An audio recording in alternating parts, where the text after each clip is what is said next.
Thank you very much for inviting me to this very interesting symposium. And I'm going to switch topic to human evolution now.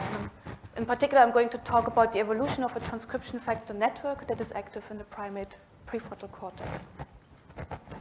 There are a number of differences that distinguish humans from other primates.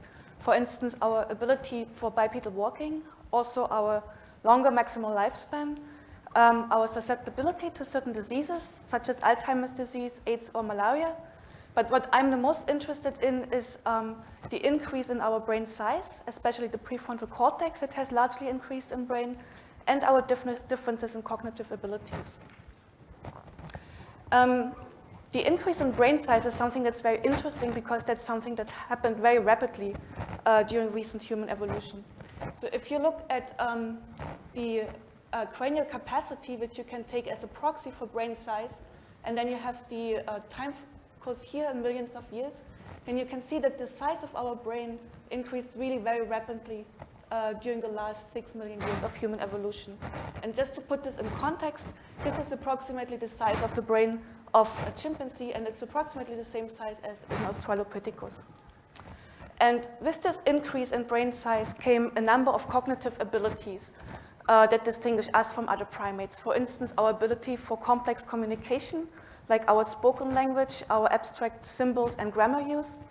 Our ability to acquire knowledge much more quickly, for instance, by learning from others, and also to maintain this knowledge over generations. We also have the ability, much more than other primates, to shape the environment according to our needs. And we also have some differences in our social behavior, such as a much stronger pro-sociality and actions that are altruistic actions. But what's not known is what are the molecular changes that are underlying these phenotypic differences in brain and cognition. And I'm sure I'm not telling you something new. So cognition is a very complex phenotype that's probably determined by many, many genes. And in order to get the first insight into how these differences might have evolved, we started by looking at expression differences in the prefrontal cortex. The prefrontal cortex is the part of our brain that's mainly responsible for cognition. And we wanted to see how transcription factors are playing a role during the evolution of these differences.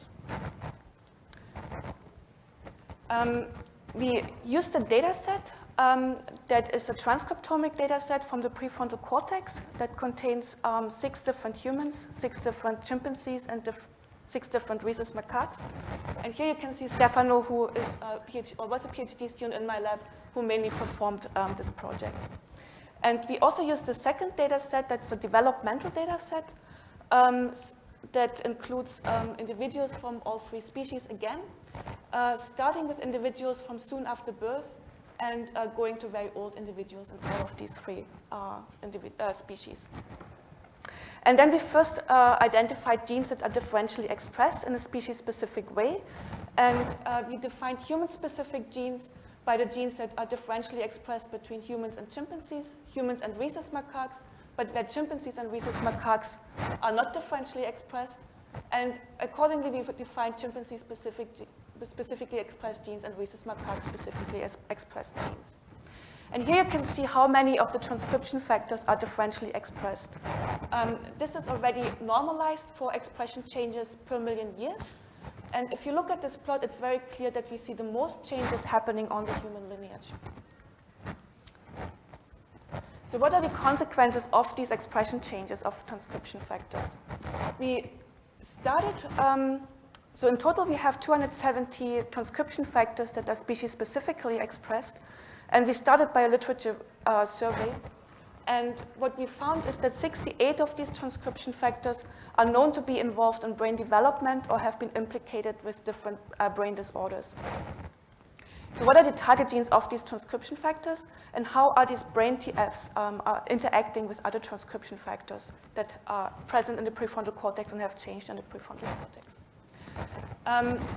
In order to look for potential target genes or interaction factors, interaction partners of these transcription factors, we performed a co-expression analysis using this developmental data set. And what we get is a picture like this, that we have basically our transcription factors and the co-expressed genes And interestingly, what you see is that many transcription factors are actually sharing co-expressed genes, so they are sharing potential target genes or interaction partners. In reality, of course, the picture looks more like this, and actually there are even more transcription factors. So what we wanted to do is having a method that would focus on these similarities in co-expressed genes between transcription factors. And basically what we are doing is we are calculating for each pair of transcription factors how many co-expressed genes do they have in common. And if this is above a certain cutoff, like for instance for these two guys or these two guys, then we are connecting them in our network. So the networks that I'm going to show you in the future slides are basically representing the similarity of transcription factors in their co-expressed genes. We needed to determine a reasonable cutoff for this analysis, and also to see how reliable the networks are that we are obtaining. And for this, we performed 2 permutation tests. In the first one, we randomly shuffled the expression values of all of the genes that we had and calculated random networks. And we could see that all of our random networks had a fewer number of links than our real network had. And we did this for different cutoffs, and we could see that if we use a cutoff of a topological overlap of 0.5, then in the random networks, we only have basically only one link left. We also picked random genes and calculated our networks. And also here we could see that the networks that we are obtaining with our transcription factors are much more connected with each other than if we choose random genes. And because of this fact, we chose for the networks the cutoff of 0.5 for the further analysis. And I'm going to show you 2 different ways of how we present our networks. We have this kind of representing the network. Again, all of the nodes are the transcription factors. This one gives you a good idea of the structural organization of the network. And we also developed another way of representing this network, which has the circular layout, where all of the transcription factors are sorted alphabetically as nodes on the outside of this circle, and then you have the links going across the circle. This one is very useful because it actually allows us to compare networks across the different species that we had in our study. So Stefano derived a network for each species, for rhesus macaques, chimpanzees, and humans. And then we reasoned that links that are present in all 3 species must have been present also in the ancestor of humans and chimpanzees and rhesus macaques, and links that are present in humans and chimpanzees must have been present in the ancestor of humans and chimpanzees. The other thing that you can see is that we have, at least it was surprising to us, so we had a lot of species-specific links, and in order to see if that is an artifact, we actually performed another control. And here we did the so-called leave one out method. So we calculated our networks again by always leaving out one of the individuals of each species, which means that we have 11 networks for each species now. And we can then see how similar these networks are to each other. And the good thing is that all of these leave one out networks that are coming from the same species are also clustering together. So all of the human networks cluster together, the chimpanzee and the rhesus macaque networks cluster together. So it seems that at least to some part, these species differences that we are seeing are also robust. Now we can continue, and we can ask how many links have been gained on each lineage. And we can clearly see that the most links have been gained on the human lineage, where we have almost 100 human-specific links that evolved per million years. And the human network also has the highest connectivity. And if you're interested in what are actually the transcription factors that are gaining that many human-specific links, these are all, or most of them are of the family of zinc finger genes. So these are all in this quarter of the circle, basically. We wanted to see what the function of this network is, and in order to do this, we analyzed gene ontology enrichment among the correlated genes of the transcription factors. And interestingly, we found a significant enrichment for genes involved in nervous system development, for instance, in forebrain neuron development or telencephalon development, and also an enrichment for genes involved in synaptic transmission, which can be related to learning and memory functions of the brain. So in conclusion, we see that a transcription factor network that is present in the brain and probably involved in development experience much rewiring during human evolution. However, so we know that these transcription factors have changed in expression, but this doesn't necessarily mean that the target genes have changed in expression. And actually what's important for the phenotype in the end is which genes are really changing in expression. And it's possible that many of the rewiring that we are seeing are actually compensatory changes in order to keep the expression constant. So the next thing we wanted to see is which of the correlated genes have indeed really changed in expression. And this expression change needed to be into the right direction. So what do I mean by this? So we had started by looking for transcription factors and their correlated genes. And these correlations can be positive correlations which might indicate an activating effect, or negative correlations which might indicate a repressor effect of the transcription factor. If this is really a target gene, then we would also expect that these target genes are changing in the chimpanzee compared to the human. So if, for instance, a gene is positively correlated with a transcription factor, and this transcription factor is upregulated in the human brain compared to the chimpanzee, the target gene should actually also be upregulated compared to the chimpanzee. And only if that was the case, so for positive correlations, only if the target genes would go into the same direction, if we compare to the chimpanzee, then we would retain them. And if we had a negative correlation, so a potential repressor effect of the transcription factor, then we demanded that these target genes, potential target genes, would go in the opposite direction in expression if we compare humans and chimpanzees. So we retained for each transcription factor a set of associated genes that would follow these criteria. And then we built again networks for each species. So what we have now is a network for humans, chimpanzees, and rhesus macaques that would only consist of the transcription factors and the correlated genes that have specifically changed in humans, specifically changed in chimpanzees, and specifically in rhesus macaques. And you can clearly see that there are some differences in network topology. And one thing I want to point out is that the human network has, again, the highest connectivity compared to the other two species. And if we looked for the potential functions of these networks, again, by doing a gene ontology enrichment analysis, we find that the human network is enriched for mitochondrial functions. So that might be related to the higher energy consumption of the human brain. And it's also enriched for genes involved in epigenetic regulation. So of course, we can speculate a lot about what this means, but maybe it has something to do with learning and memory, where epigenetics plays a big role, actually. I talked about the brain TFs in the beginning, so let's have a look at the brain TFs and how they are actually integrated into this network. So this is the human network again, and now I'm coloring all of the brain TFs in yellow. And what we found is that there is an enrichment of these brain TFs in the human network that's specific to the human network. So we don't find an enrichment of these transcription factors in the chimpanzee or in the rhesus macaque. And they are also more highly connected with each other in the human network.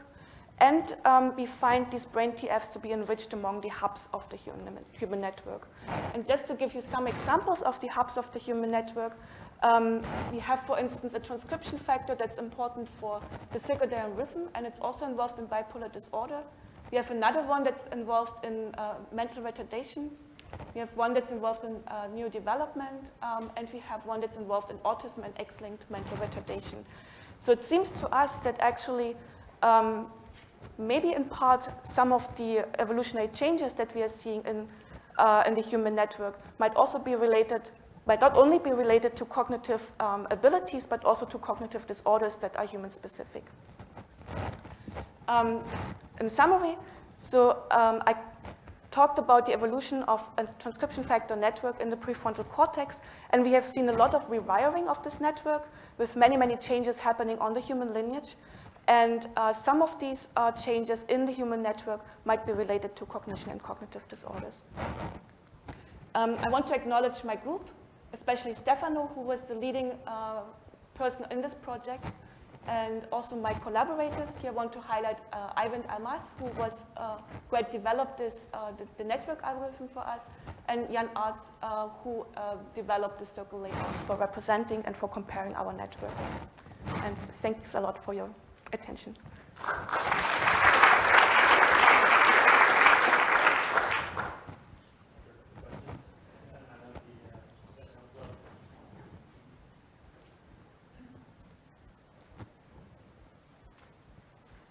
Hi, very nice talk. I have like two questions. One is, among the transcription factors that you find to be human specific, if we compare them across different tissues, how much brain selectivity do we observe in them? Are they also specific to brain tissues or also are shared across different tissues? And two is a more methodological question in terms of finding the interactions between those transcription factors. Did you only use the shared number of target genes in order to compute it, or also consider the overall number of the targets that they had? So if they had more targets, so it was more possible to have larger shared gene target, common genes. So to start with the last one, so it's a pairwise comparison that takes into account all of the correlated genes of each transcription factor, and it's normalized for the connectivity. Okay. The first question was about tissue specificity. Yes. So it's definitely true that most of these transcription factors are not only expressed in the brain, many of them are actually ubiquitously expressed. I think the most interesting question would actually be to see how similar the network would be in the other tissues. So if I was taking the same transcription factors and see how this network would look in the heart or in the liver or in any other tissues. The problem here is that we don't have large enough data sets for doing this for most of the tissues. But if we do a network that would take into account many differences, like looking more like at an ubiquitous effect of this network, it definitely looks different. So what I'm showing here is really the brain-specific part of the network. Thank you. One more question is the next speaker. Yeah, quick question, but maybe the answer is not. So I'm interested in trajectory from chimp to human and vice versa, meaning from a brain size perspective. From your analysis, can you point to a small number of transcription factors that would remove, or combination of this, that would remove the size limitation on the chimp brain? So something is telling the brain in a chimpanzee stop growing. I think that's a tricky question. So I'm not really sure if there's something that stops the chimpanzee brain in growing. Right? Yeah. I don't think we are at a point where we can actually answer this question. So I mean, I would argue that the transcription factors that are hubs are definitely more important, or at least the ones that are at the central locations of the network. But everything else, I think, right now would be really speculation.